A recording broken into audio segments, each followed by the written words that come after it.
ဒီပိုရက်စိတ်တွေကိုပို့ပြီးလေ့ကျင့်ပေးကြရအောင်ဒီလေ့ကျင့်ခန်းတွေကံမကောင်းတဲ့ပိုရက်စိတ်တစ်ကောင်ကိုဖမ်းပြီး Ant Lion ကျင်းတွေကိုပို့ပေးရမှာပါ Ant Lion ဆိုတော့ဘာလဲမသိရင်တော့ဒါပါပဲသူကပိုရက်စိတ်တွေကိုနေရင်းတာမှာကျွမ်းကျင်သူဖြစ်လာဟုနှစ်ပေါင်းတန်းကြီးသည့်စင်ခဲပြောင်းလဲလာတဲ့ insect အကောင်သေးသေးလေးပါအခြေခံအဖြစ်သူတို့ကိုကြားမြင်ပေါ်တင်လိုက်တဲ့အခါမြေအောက်ထဲကိုစာတူးဝင်သွားပြီးပတ်ပတ်လမ်းမှာတူးနေတတ်ကြပါတယ်ကျွန်တော်စီမှာဒီလိုအကောင်9ကောင်ရှိသေးပြီးကန်တစ်ခုလုံးမှာပြောင်းလွှတ်အောင်ထည့်ထားလိုက်ပါတယ်မင်းတို့မြင်တဲ့အကိုင်းသူတို့အောက်တုန်းကမြေပြင်မှာမျော်လေးတွေဖြစ်အောင်ပတ်ပတ်လမ်းတူးနေကြပါတယ်ဒါပေမဲ့နာရီအနှဲငယ်စောင့်ပြီးတဲ့နောက်မှာAnt Lion တကောင်ချင်းစီကမြေပြင်မှာကိုပိုင်ကျင်းလေးတွေတူးထားတာကိုတွေ့ရပါတယ်ပိုရွက်စိတ်တကောင်ကအဲ့ဒီကျင်းသေးကိုဆင်းသွားမိရင်တော့တေးရုံပါပဲကဲပိုရွက်လေးမင်းကိုအစာမှာထားပေးမယ်ပြီးတော့အစုံမှာမင်းတာကိုအသက်ရှင်လွတ်လောက်ခဲ့ရင်အတိုက်ကိုပြန်ယူသွားနိုင်ဖို့ပေါင်းမုံအစွမ်းလေးတွေထားပေးမယ်အချိန်မဆွဲတော့ပဲပိုရွက်စိတ်ကိုလွတ်လိုက်ပါတယ်သူအတိုက်တဲ့ပေါင်းမုံကိုတွားယူနိုင်မလားကြည့်ကြရအောင်ချက်ချင်းပဲသူတဲပြင်တစ်ဝိုက်ကိုစူးစမ်းရှာဖွေနေပါတယ်သူဟာအမြဲတမ်းတည်မင်းချင်းတွေနားမှာလမ်းရှောင်နေတာဆိုတာ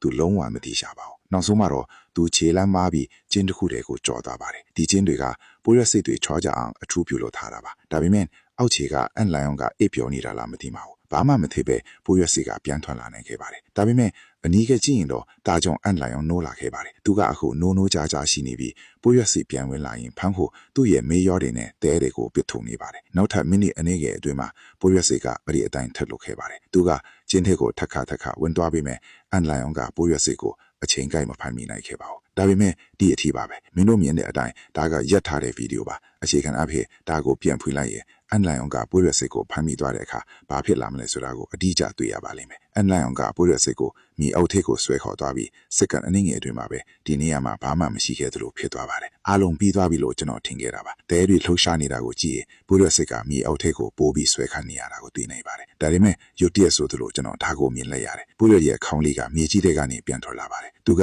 တနည်းနည်းနဲ့ပြန်တိုက်ခိုက်နေပြီးလွတ်တောက်ဖို့သူ့ရဲ့အစိတ်ဆူကိုတုံနေပုံရပါတယ်ကျွန်တော်ချက်ချင်းအပြီးပြန်ထွက်ပြီးတခြားကင်မရာတစ်လုံးနဲ့ရိုက်ကူခဲ့ပါတယ်ကျွန်တော်မြင်လိုက်ရတာကတော်တော်ထူးဆန်းပါတယ်ပိုရက်စိတ်ကတဲအောက်ကနေတနည်းနည်းနဲ့ပြန်ထွက်လာခဲ့ပါတယ်ဒါပေမဲ့သူကထွက်ပြေးဖို့ကြိုးစားနေတာမဟုတ်ပါဘူးတကယ်တော့သူကမြေအောက်ထဲကိုပြန်တူးဝင်ဖို့သူ့ရဲ့ရှေ့ချီတောက်တွေကိုတုံနေတာပါဟိုက်ဘာဖြစ်တာလဲဒီပိုရက်ကဘာလို့ကြွက်တကောင်လို့တူးနေတာလဲသူအခုလေးတဲ့အသက်ခံလို့หนีပါဖြစ်ခဲ့တဲ့တဲထဲမှာသူ့ရဲ့ရှေ့ချီတောက်တွေကိုတုံပြီးတကယ်ကြီးတူးနေတာပါဟေ့အောင်ဒီကောင်တော့ယူနေပြီမဟုတ်ဘူးတကယ်ချင်းမင်းကအန်လိုင်အောင်စားတာကိုအဲ့လောက်တောင်ခံချင်နေရင်လေမင်းကိုအဲ့ဒီနေရာမှာပဲထားပေးလိုက်ပါမယ်ပြောနေခဲ့ဦးတကယ်ချင်းသူကိုဒီကျင်းနဲ့ထည့်လိုက်ပြီးချင်းမှာပဲဒီအန်လိုင်အောင်လည်းနူးလာပြီးနောက်ဆုံးမှာဘိုးတော်စိတ်ကိုဖမ်းလိုက်ပါတယ်ပြီးတော့သူ့ကိုမြေအောက်ထဲကိုနောက်တစ်ချိန်ထပ်ဆွဲခါပါတော့တယ်ဒါပေမဲ့အန်တိုစီယာကောက်တာကဒီဘိုးတော်စိတ်ကနောက်တစ်ချိန်ပြန်တိုက်ခိုက်နိုင်ခဲ့ပြီးတနည်းနည်းနဲ့လွတ်တောက်သွားပါတယ်ကျင်းထဲကနေချက်ချင်းပြေးထွက်လာပြီးသူ့ရဲ့စုကိုယူသွားဖို့ပေါင်းပုံအစွမ်းလေးတွေကိုတန်တန်မှန်မှန်သွားလိုက်ပါတယ်မဟုတ်ပါဘူးဒီဘိုးရက်ကသူ့ကိုပေါင်းပုံနဲ့ပိုးကြီးအောင်ရွှေ့ခိုက်ဖို့ကျွန်တော်ကိုလက်တာခဲ့တာပဲအခုတော့သူကစင်ခေါမှုကိုတနည်းနည်းနဲ့အနိုင်ရသွားပါပြီဒီဘိုးရက်လေးမှာတခုခုတော့ရှိနေပြီကျွန်တော်အတီးပြောနေတာပါသူဒီဘက်ကအန်လိုင်အောင်ကျင်းကနေဘလို့များလွတ်လာတာလဲပြီးတော့